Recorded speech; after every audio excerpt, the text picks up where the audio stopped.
in on pimping out her children with a new Netflix show being pitched. We know Reports that Prince Harry is fearing for his kids as wife Meghan Markle gets... Well, just when we thought this royal roller coaster couldn't get any wilder, Harry proved us wrong again, and this time it's not palace aides or royal commentators throwing shade. It's something far more personal. Dan Wootton, the man who's been a constant thorn in Harry and Meghan's side, has blown the lid off Meghan's latest Netflix scheme. And the fallout? Let's just say insiders are calling it nothing short of a total Harry meltdown. ...is on, but it's not going to work, because breaking today, new revelations inside Netflix that the final nail in the... Picture this. Meghan pacing around the Montecito mansion, herbal tea in hand, probably one of those overpriced blends, while Harry sulks in the corner, clinging to his polo mallet like it's some emotional support toy. And why the theatrics? Because Wootton's latest revelation isn't just questioning Meghan's Hollywood maneuvers, it's dragging Archie and Lili straight into the spotlight. Harry never saw this one coming, and if there's one thing guaranteed to send him spiraling, it's even a whisper that his children are pawns in Meghan's Hollywood power game. Let's rewind for a second. Remember when Meghan and Harry proudly signed that shiny $100 million Netflix deal? The press went wild. The PR machine spun it like Meghan was about to revolutionize Hollywood. Producer, visionary, the works. But what did we actually get? A 6-part wine fest documentary, Harry's limp side project about polo buddies no one cared about, and Pearl, the kids series Meghan hyped as the next Frozen, scrapped before it even made it to storyboards. Basically, a whole lot of hot air and not much else. That they were backing this flop for so long to the tune of so many tens of millions of dollars.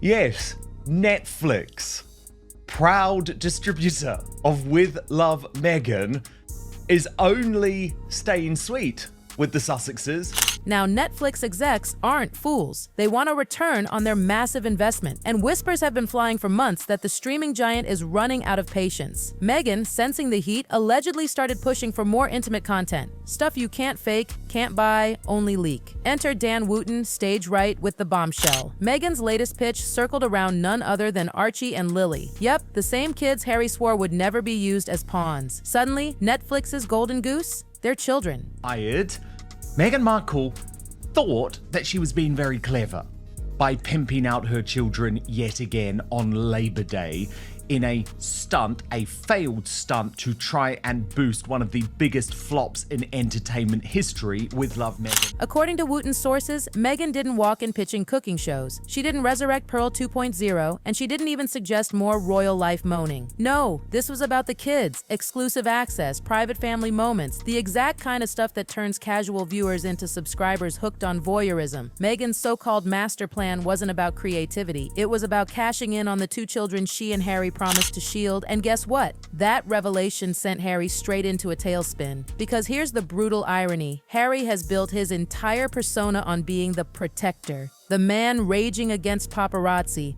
the man condemning tabloids for what they did to Diana, the man constantly lecturing the press about intrusion. His whole identity is wrapped up in shielding his family's privacy. And now? If Meghan really is dangling Archie and Lili for Netflix checks, Harry looks like the biggest hypocrite alive. Imagine the humiliation. This is the same man who blasted William and Kate for letting cameras catch glimpses of their kids, and now people are whispering that his own wife wants to sell toddler content. Ouch. Because Meghan thought With Love Meghan was a hit, but as it turns out, it wasn't. 100% has just crashed and burned on every level, not even making a single top 10 list in any of the countries where Netflix tracks this information. And so because of that, they need something. And the kids are it.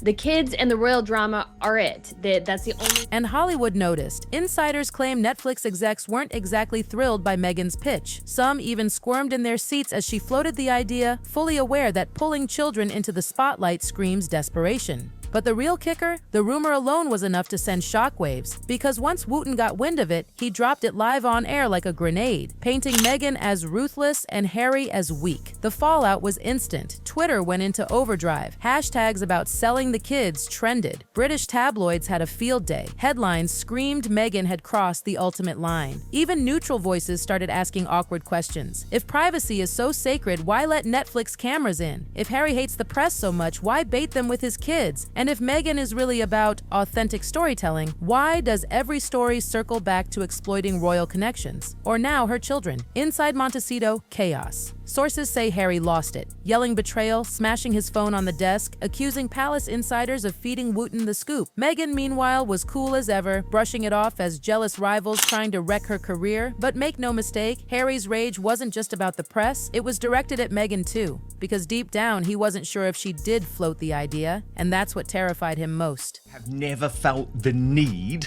for there to be a show that focuses on the truth about royal news rather than the propaganda being pushed by the Royal Rota out of London or the ludicrous Hollywood press operating out of Montecito. Harry and This was the crack in the Sussex machine no one saw coming. Normally, Harry and Meghan present a united front, even if it's just for optics. But this time, insiders claim Harry's fury was raw, real, not staged. One source described him as broken, pacing the room, muttering, "This isn't what we agreed. This isn't why we left." For a man clinging to the last shreds of credibility, the idea that he could be complicit in exploiting his children was unbearable. already over it. Meanwhile, Dan Wootton is absolutely basking in this drama. He's grinning ear to ear on air, smug as ever, telling the world, "See, I told you so." For years, he's warned that Harry and Meghan's Hollywood hustle would collapse under its own contradictions. And now, he feels vindicated. He's spelling it all out for viewers. Harry demanding privacy while selling memoir confessions, railing against intrusion while inviting Netflix cameras into his mansion. And now, with Archie and Lili allegedly part of the package, Wootton declares the hypocrisy complete. And it doesn't stop there. Royal insiders are piling in too. Aides close to William and Kate are fuming. They've spent years protecting their children from this exact circus, and now Harry's camp is accused of monetizing kids. For William, this isn't just distasteful, it's a betrayal of Diana's legacy. Brutal words, but let's be honest, no one expected sugarcoating in a feud this bitter. But Meghan, she's digging her heels in. Friends say she's seething that Wootton dared to frame her as exploitative. In her eyes, this is yet another smear campaign, another attempt to crush her Hollywood ambitions. She insists any mention of Archie and Lili was twisted out of context, spun into a scandal by a press that never accepted her. But here's the thing, whether she said it or not almost doesn't matter. The story is out. The public has decided. And Harry, he's once again left carrying the baggage because Meghan knows how to spin bad headlines. She shrugs them off, reinvents the narrative, turns the page. But Harry, he's still the fragile one, the man who never learned how to handle relentless scrutiny. Each storm leaves him angrier, sulkier, weaker. And this one, it cuts deeper than most. Meghan Markle plans to go all in on pimping out. And if Harry thought Wootton would just drop it after one round, oh how wrong he was. Wootton is like a bloodhound. Once he catches the scent of scandal, he doesn't let go. Every line of his reporting stings because it's so close to the bone. And Harry knows it. The irony is almost cruel. For years, Harry has painted tabloids as toxic villains. And now, it's those same tabloids holding up a mirror to the Sussex reality. The hypocrisy, the failures, the desperation. It's poetic justice, and everyone's watching it unfold. And let's not forget the palace. Insiders whisper that King Charles has had enough. The patience that once defined him has run out. No more rescuing Harry from his California pity parties. No more quietly cleaning up PR messes. Charles has drawn a line. If Harry wants to melt down across the Atlantic, he can stew in the chaos he created. Brutal? Yes. Necessary? Absolutely. Pleasant to do.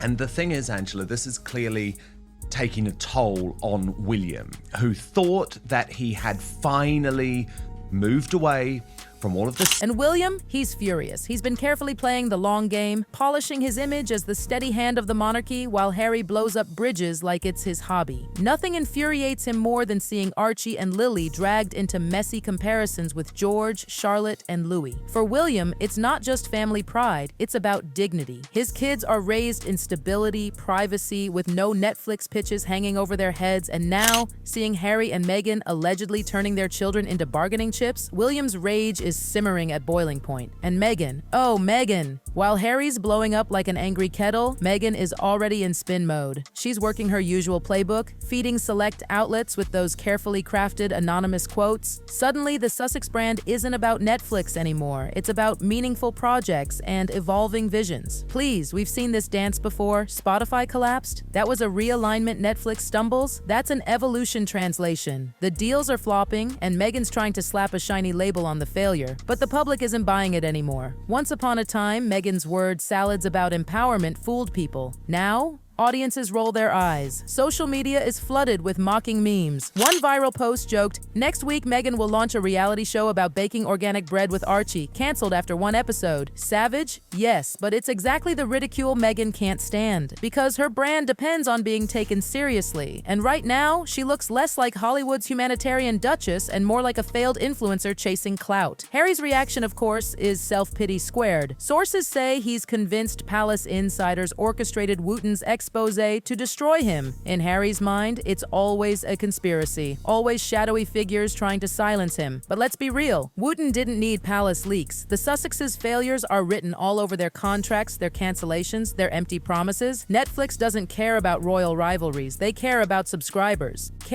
And when Meghan's family-focused pitches flopped in meeting after meeting, it was only a matter of time before Netflix decided enough was enough. Meanwhile, the palace is practically sipping champagne. For once, they don't need to lift a finger. Wootton's bombshell did the heavy lifting, and Harry's meltdown did the rest. Every slammed door, every shouted accusation paints the picture the palace has wanted the world to see. Harry and Meghan as unstable, erratic, unfit for the gravitas of royal life. The contrast with William and Kate, calm, polished, quietly dignified, has never looked sharper. And for King Charles, this is an unexpected gift wrapped in scandal. A man who's battled for decades with public opinion finally finds himself looking measured, stable, and even sympathetic compared to his youngest son. Watching Harry self-destruct from California has become the palace's best PR strategy. Hollywood, meanwhile, is cooling fast. Meghan thought she could sashay into LA with a tiara and a tragic backstory, but Hollywood is ruthless. It doesn't care about titles. It doesn't care about royal sob stories. It cares about numbers, delivery, and consistency. Netflix, Spotify, talent agencies, they're all done with excuses. Meghan and Harry haven't delivered not once. Instead, they've offered spin, drama, and hollow promises. That's why Dan Wootton's reporting cut so deep.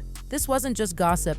It was a mirror, reflecting their failures back at them. And the reflection? Brutal. Now we're left with Harry sulking in Montecito, Meghan scrambling with spin, and the world watching the Sussex empire crack. Their children's names are once again tangled in headlines. Their Netflix deal dangles on a thread. Their relevance hangs by a whisper. And while Harry stomps around crying betrayal and blaming conspiracies, the truth is simpler than he'll ever admit. This meltdown is his own doing. The fallout is deserved. And the sympathy ship? It sailed long ago. Because let's be clear, Harry and Meghan could have written a completely different story. They had the world's goodwill. They had a platform most would dream of. They had sympathy, influence, and an audience desperate to see them thrive outside the monarchy. But instead of building something meaningful, they doubled down on victimhood, endless drama, and milking royal connections for relevance. And now, exposed under the Hollywood spotlight, they look less like trailblazers and more like opportunists who overplayed their hand. And here's the delicious irony. Dan Wootton may have thrown the first punch, but Meghan and Harry handed him the ammunition. Every exaggeration, every broken promise, every overhyped project that fizzled, it all stacked up. By the time this scandal broke, the world was already tired. Now their desperation is in full view. Harry's meltdown, Meghan's spin, Netflix executives' awkward silence. It's the perfect storm. And the truth? Archie and Lili's names won't save them this time. Hollywood is moving on. The palace is chuckling behind closed doors. And the public? They've lost patience. Harry thought he could play the eternal victim. But now, he's the punchline. And Meghan? She's running out of masks to wear. The empire they built on sympathy is crumbling, and this time, not even PR spin can glue it back together.